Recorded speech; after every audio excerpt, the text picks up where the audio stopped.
Memang ya, kalau anak muda berantem, soal idolanya ngomong kemana-mana. Sampai-sampai bawa Golkar segala. Apakah KBS mencoba menghapus bukti pada tanggal 19 Mei dini hari?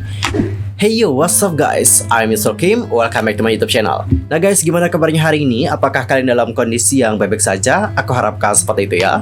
Untuk hari ini kita akan ngebahas topik-topik terhangat seputar dunia per-K-popan yang pastinya sangat sayang banget untuk dilewatkan. Nah, supaya kalian gak ketinggalan informasi apapun, langsung aja subscribe channel aku sekarang juga. Dan jangan lupa juga nih buat like, comment, and share juga ya. Dan berikut adalah berita selengkapnya. Nah guys, untuk topik pertama kita akan mulai dulu membahas tentang Sapa Space yang terus berlanjut.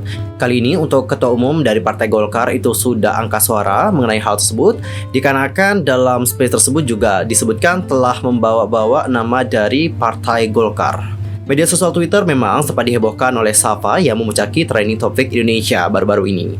Diketahui juga bahwa hal ini bermula dari perseteruan fandom K-pop di mana ada seseorang yang namanya Safa yang disebut telah menghina member boy group NCT yakni Jaemin dan juga Longjini. Dalam perkembangannya, warganet yang mengaku sebagai penggemar grup tersebut merasa tak terima dengan sikap Safa dan juga perdebatan berlanjut di Twitter Space. Namun, perdebatan di Twitter Space tampaknya semakin melebar dan juga bahkan sampai menyeret nama dari Partai Golkar. Lalu, buat yang bertanya seperti apakah bagian yang sudah menyeret Partai Golkar, dapat kalian perhatikan rekaman berikut ini dan juga dapat kalian nilai bersama-sama. Kamu lupa ya? Dosen saya ini dia kader Golkar. Kamu jangan Iya, kamu kalau meragukan dosen saya, nih saya kasih nomor teleponnya beliau. Silahkan ngobrol sama beliau. Ya, dosen saya boleh. Iya. Terus nih ya, aku tahu kamu anak polisi. Tapi menurut kamu beginikah cara anak anggota? Kamu nggak malu bawa nama papahmu sebagai polisi, tapi kelakuan kamu seperti ini. Papa kamu tugas di mana, nak? Saya juga anak tentara, adik saya juga polisi. Tapi saya hati-hati karena saya bawa nama baik dua orang tersebut. Hati-hati nak, nanti papamu bisa diturunin pangkatnya. Dia bisa dipindahin tugasnya jauh-jauh. Hati-hati kamu nak, jangan sembarangan kamu bertindak. Gitu. Di sini kamu bawa nama baik keluargamu. Kamu papahnya polisi, tugas di mana? Coba bilang sama aku. Bilang sama aku. Adikku juga polisi dan calon suami saya juga kakaknya polisi. Dia Kapolda. Di mana? Tugasnya di mana? Saya bisa bilang untuk pindahin papahnya kamu yang jauh atau minta turunin pangkatnya juga bisa. Hati-hati nak, kamu kalau bertindak. Nggak cuman kamu aja nanti yang jelek, keluargamu juga bisa jelek. Paham? And how about your opinion for this one? Atau langsung aja sampaikan di kolom komentar. Lantas, setelah melihat bagaimana seseorang membawa Partai Golkar dalam perdebatan tersebut, bagaimanakah reaksi dari Partai Golkar? Di sini ada Ketua Dewan Pimpinan Pusat Golkar yang bernama Ais Hasan Syadzili. Itu rupanya juga hanya tertawa saat dimintai tanggapan. Adapun untuk beliau mengatakan, hahaha, memang ya kalau anak muda berantem soal idolanya ngomong kemana-mana. Sampai-sampai bawa Golkar segala. Ais sendiri turut menyesalkan dikarenakan tidak ada kaitan antara dosennya yang disebut sebagai kader Golkar dengan konflik para penggemar grup K-pop tersebut. Nah, menurut Ais, Ketua Umum Partai Golkar yakni Erlangga Hartarto juga memang pernah menyinggung soal K-pop. Namun, hal tersebut juga tidak ada kaitannya sama sekali. Adapun untuk beliau kembali mengatakan, harusnya sih tidak bawa-bawa Golkar ya, karena dosennya yang Golkar itu tak ada hubungannya sih dengan K-pop. Walaupun untuk Ketua Umum kami yakni Pak Erlangga Hartarto juga memang pernah menyinggung-jinggung juga tentang K-pop ini. Meski demikian, Ais juga menilai bahwa kasus ini menunjukkan Golkar dikenal di kalangan penggemar K-pop. Adapun untuk beliau kembali mengatakan, ya bagi Golkar sendiri ini tentu menunjukkan ya bahwa Golkar itu dikenal di kalangan penggemar K-pop. And how about your opinion? Langsung aja sampaikan di kolom komentar. Tapi cukup gimana ya, ini sudah nyampai ke telinga partainya. Dan cinggu selain itu banyak juga dari netizen yang sudah memparodikan bagaimana rekaman Space yang sudah membawa nama Partai Golkar. Dan berikut adalah berbagai parodi yang sudah ditunjukkan oleh warga-warga TikTok. Aku di sini sebagai emaknya Seven Dream dan aku mau ngebelain anak-anaknya aku, Najemin sama Huang Renjun. Kamu lupa ya? Dosen saya ini dia kader Golkar. Aku di sini sebagai emaknya Seven Dream dan aku mau ngebelain anak-anaknya aku, Najemin sama Huang Renjun. Kamu lupa ya? Dosen saya ini dia kader Golkar. Papa kamu tugas di mana, nak? Saya juga anak tentara, adik saya juga polisi. Hati-hati, nak, nanti papamu bisa diturunin pangkatnya. Saya 29 tahun dan saya aktivis HAM, paham? Ya sekali lagi ini juga jadi pelajaran buat kita semua kalau kita emang mau berdebat gitu ya kan tentang K-pop ataupun tentang idol kita, jangan sampai ngebawa nama partai, nama jabatan orang tua juga, atau tentang daerah-daerah yang lain, jangan sampai disinggung karena itu memang bersifat sangat-sangat sensitif. Dan sekarang kita akan masuk ke topik yang kedua, yaitu tentang kontroversi dari Music Bank. Nah, baru-baru ini seperti yang sudah dilaporkan, netizen itu sudah mengajukan dugaan manipulasi tentang penilaian Music Bank ke Komisi Standar Komunikasi Korea dan juga penegak hukum. Waduh, ini masalahnya kok bisa sangat runyam banget. Apa yang terjadi dengan Music Bank? Music Bank KBS itu dilaporkan ke Komisi Standar Komunikasi Korea dan juga penegak hukum dikarenakan memanipulasi suara. Pada tanggal 20, ada pengguna komunitas online mengajukan keluhan kepada Komisi Standar Komunikasi Korea dan juga Badan Kepolisian Nasional mengenai tuduhan manipulasi suara Music Bank. Pengguna tersebut mengatakan, dinilai bahwa penyelidikan menyeluruh diperlukan untuk laporan KBS menghapus skor lagu Im Young Won dan juga menemukan kesalahan dalam penjelasan yang diberikan. Oleh karena itulah, ada kecurigaan atas apa yang disebut manipulasi rekaman oleh Music Bank. Netizen itu kemudian melanjutkan dan juga mengatakan lagu Im Young Won If We Ever Meet Again disiarkan di radio setidaknya 3 kali selama periode penghitungan di minggu kedua Mei, tetapi bahkan tidak mendapatkan skor siaran. Les Serapi menerima 5.378 poin siaran dikarenakan tampil di konten KBS, Idol Human Theater, dan juga Imogen Service. Tetapi grup Treasure dan juga Aibe yang muncul di program yang sama masing-masing menerima 14 dan 21 poin. Jadi ada kecurigaan untuk skor manipulasi. Selain itu, pengguna menunjukkan bahwa isu poin 0 Music Bank adalah masalah demokrasi dan masalah persaingan yang sehat di masyarakat kita. Mengutip contoh di masa lampau ketika Mnet dinyatakan bersalah atas kesalahan tim produksi dan dijatuhi hukuman penjara dikarenakan manipulasi produksi tersebut.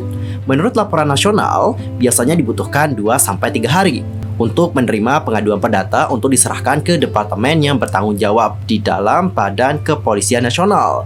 Sebagai tanggapan, KBS kemudian mengatakan, kami belum menerima kontak apapun dari polisi, tetapi kami akan merespon sesuai dengan situasinya. Seperti yang diketahui sebelumnya bahwa dalam siaran KBS 2 Music Bank pada tanggal 13, Fearless Les Serapi mengalahkan If We Ever Meet Again dari Im Young Won untuk menempati posisi pertama. Sebagai tanggapan, beberapa netizen mengungkapkan keraguan mereka setelah melihat skor yang detail. Hal ini juga dikarenakan Im Young Won mencetak 0 poin saja nih dalam skor preferensi pemirsa dan juga jumlah siaran. Sebagai tanggapan, Music Bank menjelaskan metode penghitungan K-chart sekali lagi. Jadi guys, menurut CV Han Dong-gyu, metode agregasi K-chart terdiri dari sumber suara digital. Ini tuh dihitung sebanyak 60%, jadi banyak banget ya kan?